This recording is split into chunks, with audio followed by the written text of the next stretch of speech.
Hi hello నమస్తే welcome to cube TV. నేను మీ anchor అని.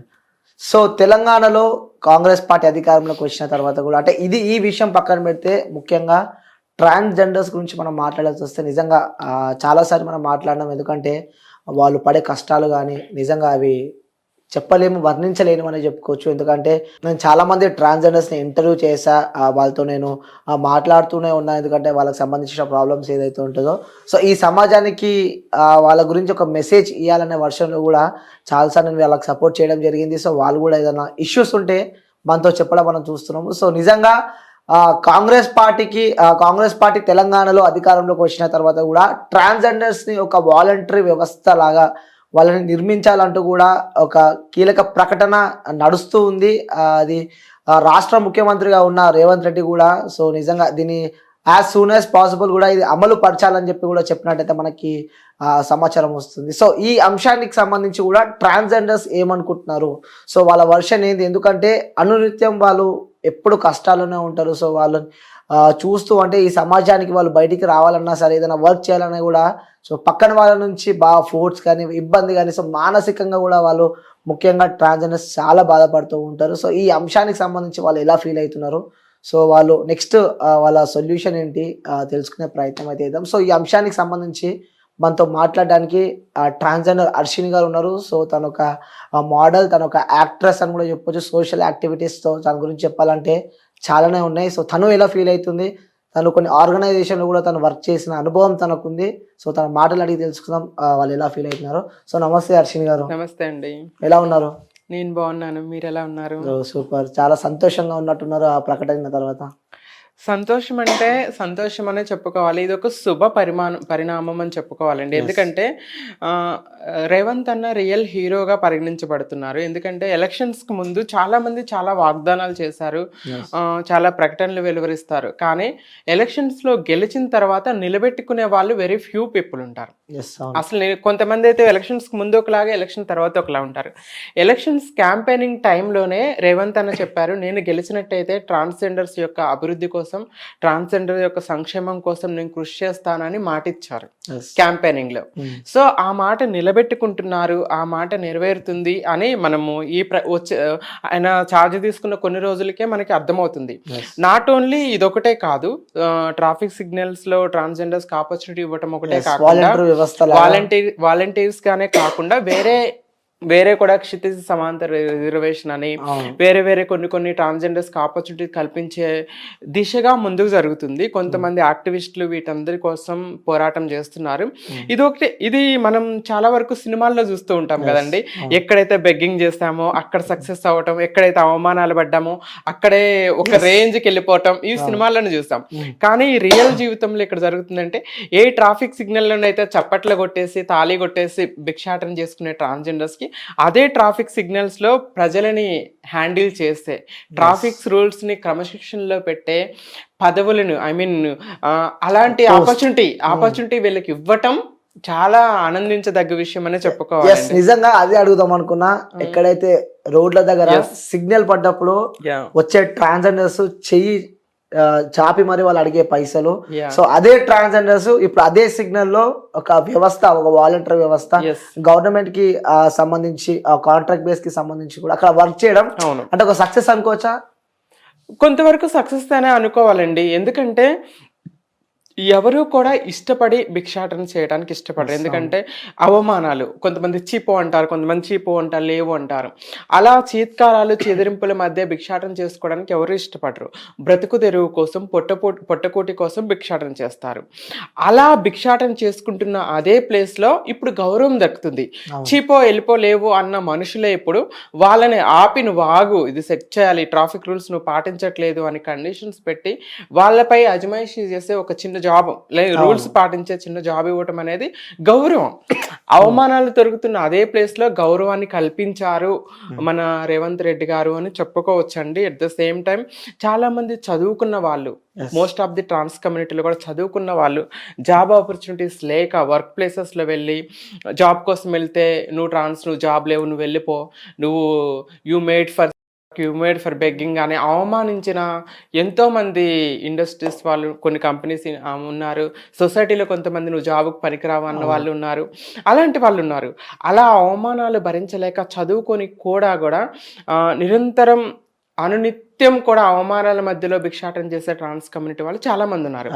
ఎన్ని అవమానాలు పడ్డా కూడా ఎదిరించి అవమానాలను వెనక్కి తన్నుకుంటూ సక్సెస్ అయ్యి ఒక ప్రొఫెషనల్ లైఫ్ లీడ్ చేస్తున్న వారు వెరీ ఫ్యూ. మీరు కౌంట్ మనం ఏళ్లతో లెక్క పెట్టుకోవచ్చేమో. లైక్ డాక్టర్స్ కానీ, లాయర్స్ కానీ, పోలీసులు కానీ, ఇప్పుడు నాలాగా ఆర్టిస్ట్ కానీ, మోడల్ కానీ, నేను సాఫ్ట్వేర్గా హెచ్ఆర్గా కూడా చేశాను. సో ఇలా నేను చేశాను, ఈ సక్సెస్ వచ్చింది అంటే నేను ఎన్నో అవమానాలు భరించాను. వన్స్ అపాన్ ఏ టైం నాకు గివ్ అప్ ఇచ్చేయాలి, నేను చేయలేను, ఈ అవమానాలు, ఈ డిస్క్రిమినేషన్ నేను చేయలేను అనే ఫీల్ నాకు కూడా వచ్చింది. కానీ నేను భరించాను. కానీ ఆ మానసిక ధైర్యం లేక, ట్రాన్స్జెండర్స్ వాళ్ళకి ఫ్యామిలీ సపోర్ట్ లేక, ఈ అవమానాలు మనం ఎందుకు పడతాం, ఇంకా కమ్యూనిటీ బేస్డ్ ఉన్నటువంటి ఇవే మనం సాగిద్దామని కొంతమంది సాగిస్తూ ఉంటారు. అలాంటి వాళ్ళకి గవర్నమెంట్ త్రూ ఈ అవకాశం రావటం అనేది ఆనంద విషయం. ఇందులో ఒక మైనస్ కూడా ఉందనుకోవచ్చు. ఎందుకంటే ఇది కాంట్రాక్ట్ బేస్ మీద వస్తుంది, గవర్నమెంట్ జాబ్ ఏం కాదు. ఇది పర్మనెంట్ అయిద్దనే అవకాశం లేదు. దీన్ని పర్మనెంట్ చేస్తే ట్రాన్స్జెండర్స్ లైఫ్స్ అనేవి బెటర్ గా ఉంటాయి. వాళ్ళ మైండ్ లో ఒక ఆలోచన రావచ్చు, ఇప్పుడు నేను జాయిన్ అవుతాను, కాంట్రాక్ట్ క్లోజ్ అయిపోతుంది, 1 year తర్వాత 2 years కాంట్రాక్ట్ క్లోజ్ అయిపోతుంది, నా పరిస్థితి ఏంటి, మళ్ళీ నేను చప్పట్లు కొట్టేసి బెగ్గింగ్ చేసుకోవాలి. అలా కాకుండా గవర్నమెంట్ నాకు పర్మనెంట్ చేసినట్లయితే నా లైఫ్ బాగుంటుంది, నేను ఇక్కడ ఉండిపోగలను అనే ఇంట్రెస్ట్ చూపించే వాళ్ళు చాలా ఎక్కువ మంది ఉండగలరు.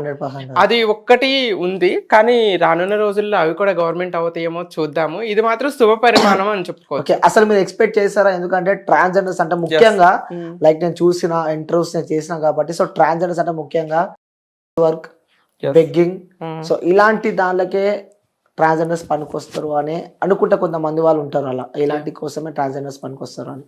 సో అలాంటి ట్రాన్స్జెండర్సే ఇప్పుడు ఒక ప్రజాసేవ, లైక్ అది ఒక ప్రజాసేవ కిందకి వస్తుంది.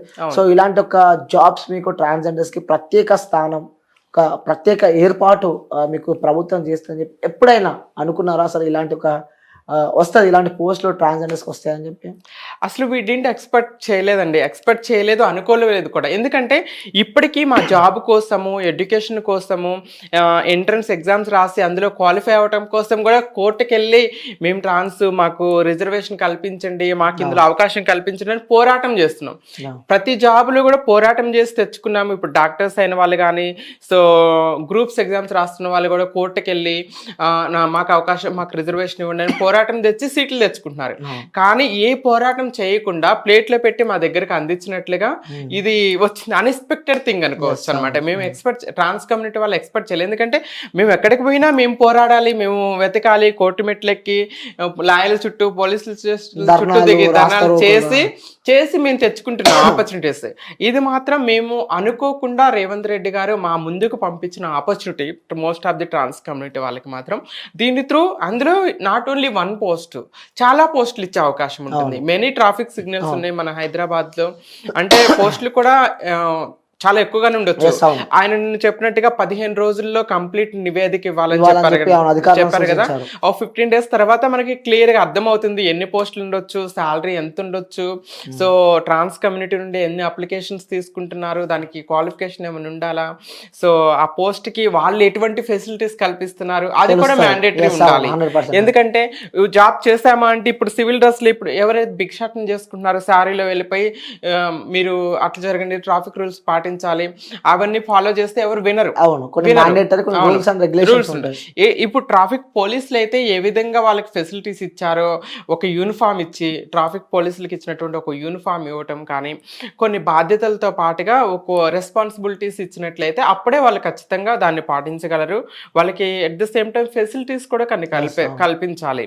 ట్రావెల్ ఫెసిలిటీస్ కానీ, వాష్రూమ్స్ ఫెసిలిటీస్ కానీ, ఇలాంటివి కూడా కొన్ని కల్పిస్తే బాగుంటుందని నా అభిప్రాయం. ఓకే, ఈ ఇష్యూకి సంబంధించి లైక్ ఈ యొక్క పోస్ట్లకు సంబంధించి ఎంత పాజిటివ్ ఉందో అంత నెగిటివ్ కూడా ఉందని కొంతమంది అంటున్నారు, విశ్లేషకులు అంటున్నారు. ఎందుకంటే సో ట్రాన్స్జెండర్స్ చాలా మంది ఉన్నారు. సో అందులో కొంతమంది ఫేక్ ట్రాన్స్జెండర్స్ ఉన్నారు, కొంతమంది మాఫియా అని చెప్పి కొన్ని వార్తలలో మనం చూస్తాం, మాఫియాకి సంబంధించిన ట్రాన్స్జెండర్స్ అని చెప్పి, కొంతమంది ప్యూర్ చాలా మంచి నీటిగా ఉన్న ట్రాన్స్జెండర్స్ ఉండి ఉంటారు. సో ఈ కమ్యూనిటీకి సంబంధించి ఎలా డివైడ్ చేశారని చెప్పి కూడా ఒక చర్చనీయాంశంగా మారింది. ఇది మాత్రం కరెక్ట్ పాయింట్ అండి మీరు అన్నది. చాలా మంది జెండర్ని అవకాశాల కోసం జెండర్ని మార్చుకునే వాళ్ళు చాలా ఎక్కువైపోయారు ఇప్పుడు. ట్రాన్స్జెండర్స్ అంటే బై బర్త్ నుండి అమ్మాయిల హార్మోన్స్, అమ్మాయిల బిహేవియర్ నుండి ఒక అమ్మాయిని చూస్తే ఒక సిస్టర్ అనే ఫీల్ వస్తుంది. బై బర్త్ నుండి ఒక అబ్బాయిని చూస్తే అబ్బాయి శరీరంలో ఉన్నప్పటికి కూడా అమ్మాయిని చూసినప్పుడు షీ ఈజ్ మై సిస్టర్. ఒక అమ్మాయిలాగా నేను అందంగా ఉండాలి, అమ్మాయిలాగా రెడీ అవ్వాలనే ఫీల్ వస్తుంది. అబ్బాయిని చూసినప్పుడు ఆపోజిట్ జెండర్ అని ఫీల్ వస్తుంది. ఐ మీన్ అబ్బాయి శరీరంలో ఉన్నప్పుడు కూడా ఆపోజిట్ అనిపిస్తుంది. అది ప్యూర్ ట్రాన్స్జెండర్స్ అంటే, రియల్ ట్రాన్స్జెండర్స్ అంటే అట్లా ఉంటారు. ఓకే, ఇప్పుడు ఒక అమ్మాయిని పెళ్లి చేసుకొని పిల్లల్ని కానీ తర్వాత సర్జరీస్ చేసుకొని వాళ్ళు ట్రాన్స్జెండర్స్ ఎలా అవుతారు? వాళ్ళు ట్రాన్స్జెండర్స్ కిందకి కన్సిడర్ అవ్వరు. వాళ్ళు ఫేక్ ట్రాన్స్జెండర్స్గా మనం కన్సిడర్ చేసుకోవచ్చు. ఈ పోస్టులు ఇచ్చేటప్పుడు కూడా గవర్నమెంట్ అనేది ఒక సర్వే చేసి ఎవరైతే ఫేక్ ట్రాన్స్జెండర్స్ ఉన్నారో వాళ్ళందరికీ కొన్ని నియమాలు ఇవ్వాలి. వాళ్ళని ట్రాన్స్లో నుండి తీసివేయటం కానీ, ఎవరైతే రియల్ ట్రాన్స్ ఉన్నారో వాళ్ళకి ఆపర్చునిటీ. ఎందుకంటే మీరు చూస్తున్నారండి సొసైటీలో చాలా మంది ఫేక్ ట్రాన్స్జెండర్స్ రావటం, కొన్ని అరాచకాలు చేస్తున్నారు, వల్గర్ బిహేవియర్ చేయటం కానీ, కొన్ని దురాఘాతాలు ఇలాంటివి చేస్తున్నారు, బెదిరించడం. ఇలాంటి వాటి వల్ల రియల్ వాళ్ళపై ఎఫెక్ట్ పడుతుంది. చాలా మంది యాక్టివిస్టులు కూడా దీని గురించి మాట్లాడుతూ ఉన్నారు. దీన్ని అరికట్టాలి అంటే ప్రభుత్వం ఒక సర్వే అయితే చేయాల్సి ఉంటుంది. వాళ్ళ ఆధార్ కార్డులు చెక్ చేయడం, ఫ్యామిలీ బ్యాక్గ్రౌండ్ చెక్ చేయడం, చిన్నప్పటి నుండి తను ట్రాన్స్గా ఉన్నారా లేదా, చిన్నప్పటి నుండి ఇట్లా ఉన్నారా లేదా, అలాంటి ఎంక్వైరీ చేయటం అనేది కరెక్ట్గా ఉంది. ఎవరి జెండర్ని వాళ్ళు వ్యక్తం చేసుకునే అవసరం ఉంది. కానీ పెళ్లి చేసుకుని భార్య పిల్లల్ని కనటము, ఇది కన్ని తర్వాత సర్జరీ చేసుకుని ట్రాన్స్ అని చెప్పుకోవటం అది కాదు. There is a umbrella system ఉంది. బైసెక్సువల్స్, లెస్బియన్స్, గేస్ ఇట్లా ఉన్నారు. మీరు వేరే జెండర్ని చూస్ చేసుకోండి. ట్రాన్స్జెండర్, ట్రాన్స్ ఉమెన్ అని మీరు ఎందుకు చెప్పుకుంటున్నారు? ట్రాన్స్జెండర్స్లోకి పరిగణించబడుతున్నారు అంటే ఎవరైతే మగ శరీరంలో పుట్టినప్పటికీ ఆడలక్షణాలు ఉండి అమ్మాయిలాగా బ్రతకాలని సర్జరీ చేసుకొని కంప్లీట్ అమ్మాయి మారుతారు, వాళ్ళని ట్రాన్స్ ఉమెన్ అంటారు. ఎవరైతే ఆడ శరీరంలో పుట్టి అబ్బాయి లక్షణాలు, అబ్బాయిగా బ్రతకాలని చెప్పేసి అబ్బాయిలాగా జీవిస్తారు, వాళ్ళని ట్రాన్స్ ఉమెన్ అంటారు. ట్రాన్స్జెండర్స్లో ట్రాన్స్ మెన్స్ ఉంటారు, ట్రాన్స్ ఉమెన్స్ ఉంటారు. కానీ ఇందులో మోస్ట్ హిజ్రా కల్చర్లో ట్రాన్స్ ఉమెన్స్లో ఫేక్ ట్రాన్స్ మెన్స్ అనేవాళ్ళు వెరీ ఫ్యూ ఉండకపోవచ్చు కూడా. కానీ ఫేక్ ఉమెన్స్ మాత్రం చాలా ఎక్కువ మంది తయారవుతున్నారు. చాలా మంది మనం ఇంటర్వ్యూస్లో చూస్తూ ఉంటానండి. కొన్ని పేర్లు చెప్పను కానీ కొన్ని జబర్దస్త్ షోలోకి వచ్చేసి షో నుండి వచ్చి నేను అబ్బాయిని, నేను షో కోసమే ఆడవేషం వేసుకుంటున్నా అని చెప్తారు. ఆడవేషం నుంచి నేను అబ్బాయిని, మీరు నన్ను ట్రాన్స్గా పరిగణించొద్దు. ఇంటర్వ్యూస్లో పబ్లిక్గా వాళ్ళు చెప్పిన ఉన్నాయి, ప్రూఫ్స్ కూడా ఉన్నాయి. ప్రూఫ్స్ లేకుండా నేను అబ్బాయిని, నేను అమ్మాయిని కాదు, నేను ట్రాన్స్ని కాదు, జస్ట్ అవకాశాల కోసం నేను ఒక పాత్ర వేస్తున్నా అని స్టేట్మెంట్ ఇచ్చిన మనుషులు సడన్ గా సర్జరీ చేసుకుని నేను ట్రాన్స్ అని చెప్తున్నారు. What is this? అంటే డబుల్ ఎనాలకి ఎలా మారుస్తారు? అప్పటికప్పుడు ఎలా డెసిషన్ చేంజ్ అవుతుంది? బై బర్త్ నుండి మేము అమ్మాయిలాగా ఉండాలి, అమ్మాయిలా బిహేవ్ చేసుకుంటే నేను ట్రాన్స్ అని చెప్పుకుంటే బ్రతికిన వాళ్ళేమో ఇట్లా అడుగును. చాలా ఇబ్బందికరం అండి. సడన్ గా 1 hour లో ఒక నిమిషంలో డెసిషన్ చేంజ్ చేసుకొని అవకాశాల కోసమే మారుతున్నారు చాలా మంది అండి. అవకాశాల కోసం, డబ్బు కోసం మారే వాళ్ళు చాలా మంది ఉన్నారు ట్రాన్స్జెండర్స్. ఇది ఫ్రాంక్ గా చెప్తున్నా. అవకాశాల కోసం మారే వాళ్ళు కొంతమంది ఉన్నారు, డబ్బు కోసం మారే వాళ్ళు కొంతమంది ఉన్నారు. కానీ జెన్యూన్ ఏంటంటే నా ఆడతనం కోసం నేను అమ్మాయిలాగా ఉండాలి, నేను అమ్మాయిని అని ఫీల్ అయ్యి సర్జరీ చేసుకున్న అమ్మాయిలాగా బ్రతికే వాళ్ళు రియల్ ట్రాన్స్జెండర్స్. డబ్బు కోసమో లేకపోతే అవకాశాల కోసం మారే వాళ్ళు రియల్ ట్రాన్స్ కానే కాదు. నా దృష్టిలో వాళ్ళు ఫేక్ ట్రాన్స్జెండర్స్. చిన్నప్పటి నుండి దేవుడు ఏ లోపం అయితే చేశాడో, నేను అమ్మాయిగా ఉండాలి, అబ్బాయి శరీరంలో ఉన్నప్పటికీ కూడా నేను అమ్మాయిలాగా ఫీల్ అవుతున్నాను, నేను అమ్మాయిని కాబట్టి నేను కంప్లీట్గా అమ్మాయిగా మారాలి అని చెప్పి సర్జరీ చేసుకొని వాళ్ళని ఫుల్ఫిల్ చేసుకొని కంప్లీట్గా స్త్రీతత్వంతో బ్రతికే వాళ్ళు రియల్ ట్రాన్స్ అని. ఓకే, సో అంటే గవర్నమెంట్ ఈ విషయం కూడా చాలా సీరియస్ గా తీసుకొని సో సర్వే చేసి మరి ఈ జాబ్స్ కి సంబంధించి వాళ్ళకి ప్రొవైడ్ చేయాలని చెప్పి మీరు అంటున్నారు. దట్స్ బెటర్ అనుకుంటున్నా. ఎందుకంటే ఎవరికి అర్హత ఉన్న వాళ్ళకి ఇస్తే బాగుంటుంది, అర్హత లేని వాళ్ళకి ఇచ్చి. ఇప్పుడు చాలా మంది అబ్బాయిలు ఏంటంటే కష్టపడి పని చేయలేక, కూలి పని చేయలేక, పొలం పనులు చేయలేక వచ్చి సర్జరీ చేసుకుని హిజ్రల్లాగా మారే వాళ్ళు కొంతమంది ఉన్నారు. భార్య పిల్లల్ని వదిలేసి వచ్చి హిజ్రల్లా మారుతారు. అలాంటి వాళ్ళకి ఇస్తే రియల్ వాళ్ళకి అన్యాయం జరిగినట్లే ఉంటుంది కదా. కాబట్టి ఎవరికైతే అర్హత ఉందో అలాంటి వాళ్ళకి జాబ్స్ ఇవ్వాలి.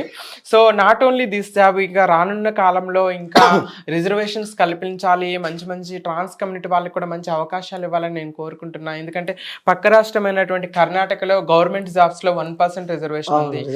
కొన్ని స్టేట్స్ లో చూసుకుంటే మనకి ఫింక్షన్స్ ఇస్తున్నారు, అట్లా ఇస్తున్నారు. మన తెలంగాణ ప్రభుత్వం ఇలా స్టార్ట్ చేసింది. తెలంగాణ ప్రభుత్వం ఫస్ట్ ప్రైడ్ పేస్ట్ కూడా స్టార్ట్ చేసిన ఘనత మన తెలంగాణ ప్రభుత్వానికి ఉంది. LGBTQI వాళ్ళకి ఎక్కడికి లీగల్ గా ఇష్యూస్ ఉన్నా క్లియర్ చేయడం జరుగుతుంది. ఎట్ ద సేమ్ టైం అందులో కూడా ఫస్ట్ వర్క్ చేస్తుంది నేనే. సో అలా ఆ ప్రైడ్ ప్లేస్ స్టార్ట్ చేస్తుంది. అట్ ద సేమ్ టైం ఇప్పుడు ట్రాఫిక్ లో ఇది కూడా జాబ్ ఇవ్వటం జరిగింది. సో ఇంకోటి ఆ ట్రాన్స్జెండర్స్ కోసం సపరేట్ గా క్లినిక్స్ ఏర్పాటు చేయాలని చెప్పి కూడా ఆ రాష్ట్ర ప్రభుత్వం నిర్ణయించినట్టు మాకు తెలుస్తుంది. అంటే ఎలా ఎలా చూడొచ్చు అంటారు, అంటే మీకోసం సపరేట్ గా హాస్పిటల్స్ కూడా క్లినిక్స్ కూడా ఏర్పాటు చేయాలని చెప్పి కూడా ఏకంగా రాష్ట్ర ప్రభుత్వమే చెప్పింది. ఆల్రెడీ ఉస్మానియా హాస్పిటల్లో ఒక యా, ఏర్పాటు చేస్తారు. ఐ మీన్ ఒక విభాగం ఉందన్నమాట.